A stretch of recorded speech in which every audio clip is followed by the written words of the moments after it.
Nandini tayo ngayon sa Soro-Soro, Ibaba. At tayo ay sasaglit din sa kanilang barangay hall dahil tayo ay may sadya talaga na importante. Palagi tayong napapagawi dito kapag tayo ay umaakyat sa Mount Gahis. So yung Mount Gahis mga buddy nandito sa bandang ito. Yan. At ngayon nga ibabalikan natin para talakayin kung ano ang naging kasaysayan ng Soro-Soro noong World War II. Napakalaki mga buddy ang naging ambag nitong Soro-Soro. At ngayon nga ay sasaglit muna tayo din sa kanilang barangay hall.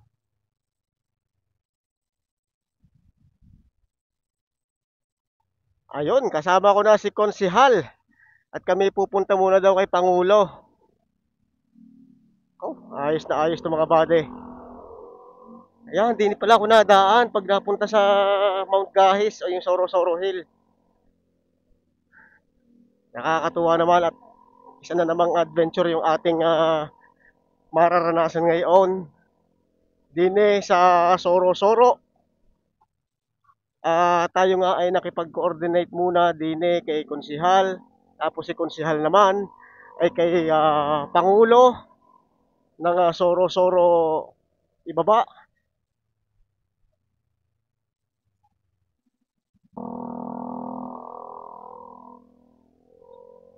Yun na, malapit lang yung pinaka-burol mga buddy. Nandito lamang sa kanan natin. Kasama na namin yung guide namin.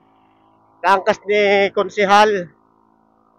Siya yung nakakaalam dito ng mga lagusan, ano? At ang kagandahan nito mga buddy ay itong Soro-Soro Ibaba ay talagang very willing na maipakita ang mga tunnel na ito sa kanilang nasasakupan.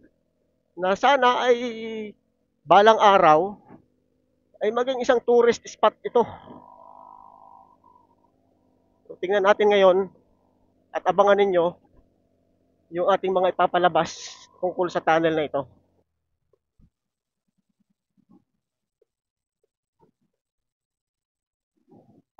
Magandang umaga sa inyo mga buddy. Nandito tayo ngayon sa community park, no? Yung Mount Gahis na palagi nating pinupuntahan ito. Pero ngayon ay ang sadya natin dito ay para maipakita sa inyo ang naging bahagi nitong Soro-Soro Ibaba sa World War II. At dito sa lugar na to, itong Mount Gahis o yung Soro-Soro Hill, nandito yung mga tunnel o mga lagusan na ginawa noong World War II ng mga sundalong Hapon, ipinahukay sa mga Pilipino para gawing imbaka ng mga armas nila, imbaka ng kanilang mga supply. At ikukwento ko rin sa inyo ng buo yan kung ano yung naging papel nitong Soro-Soro Hill nito, kasi dito nakabase ang regiment o yung kampo ng mga Hapon dito sa taas na to, na halos nasa 1,000 mahigit. At sa baba naman ng Soro-Soro ay nandoon yung kanilang batalyon na kung saan ay inaabot ng 500 sundalong Hapon. Okay, so ngayon nandito si Tatay Fernando at si Konsihal Enteng. Siya yung sasama sa atin at hindi mangyayari to kung hindi tayo nakipag-coordinate kay Konsihal. At si Konsihal naman ay nakipag-coordinate kay Pangulong. Ayan, kay Pangulong Jerry. Okay, so ngayon sasamahan na tayo papunta doon sa unang tunnel. So ito na yung pinaka tuktok nitong burol na to. Ayun nga dun sa nakita natin na sketch ng mga guerrilla, ay may mga trenches din dito na kung saan ay nakaharap sa ilog ng Tingga.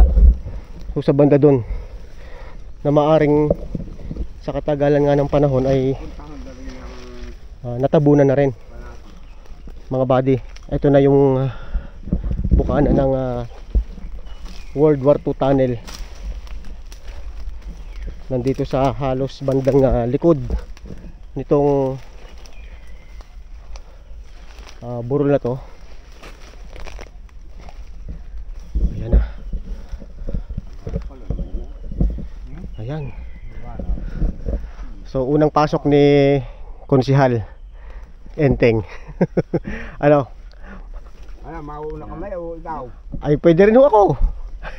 Sige ho, basta ito i-ano lang, guide nyo lang ho ako. Yan, ito na mga buddy ang pinakabunganga. Yan. Yan. Okay. Sige. Pasukin na natin to. Ang lamig dito sa loob ah. Ang lamig. Tapos na rin. Oo. So kita nyo naman yung pagkakagawa ng tunnel na to.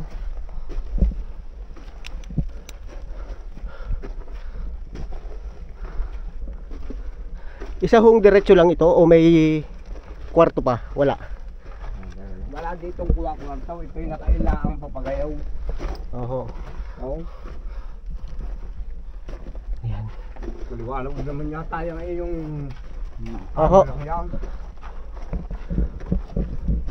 So bali pa L-shape mga buddy.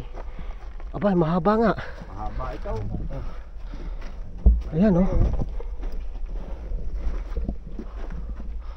Ito yung may mga butas na ganyan na yun. Wow. Yung wala. Ay, mahaba hanggang dun sa taas. Taas. Oo, itaas ng ano. So ito. Mas maluwag-luwag ito mga buddy kaysa doon sa Cuenca. Ha? Na pinasok namin. Ayan, kung kaya may say. Ayan. Doon sa isang papasuka, maraming istasyon doon. Ayan, tingnan nyo, haba.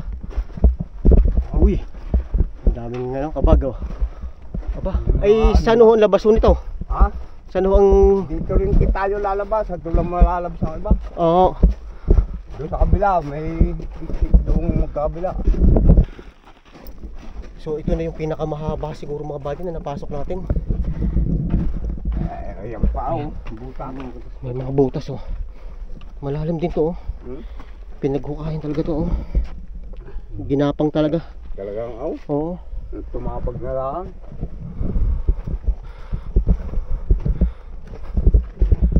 Ay, nalalagay na. Dati kami punta rin wala. Mahaba. Yan. Yan na yung pinakadulo. Oo. So ito na yung pinakadulo ng tunnel na ito mga buddy. Wala malalabasan diya pag di bumalik. Oo. So ito na nga siguro yung tinutukoy dun sa sketch ng mga guerrilla na supply dump. Dito tinatago ng mga Hapon yung mga supply. At ganun din yung ano, nagsisilbi rin itong protection nila kung sakaling may mga eroplanong pambomba ng mga Amerikano, dito sila nagtatago. Air raid shelter din nila mga buddy. So yun. Ito na yung pinakadulo. Yan.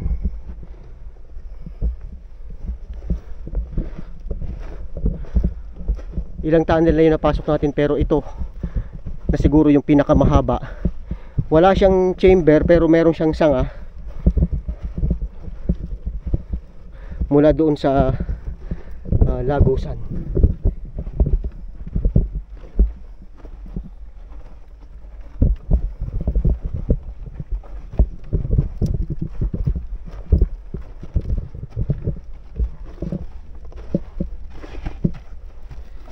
Ito yung ating dinaanan kanina na malalim na bahagi, Hinukayan.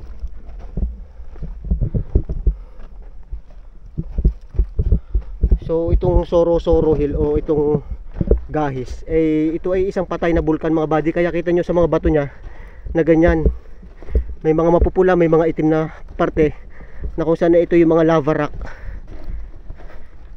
Hindi kagaya ng mga tunnel sa Cuenca na adobe.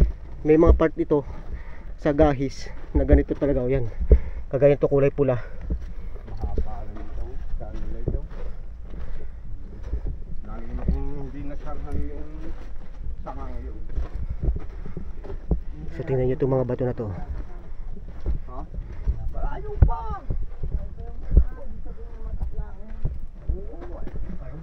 Iba't ibang kulay ang nakikita natin ng mga bato. So malapit na kami sa mismong entrada nitong tunnel. Ayan, may mga kulay pula oh.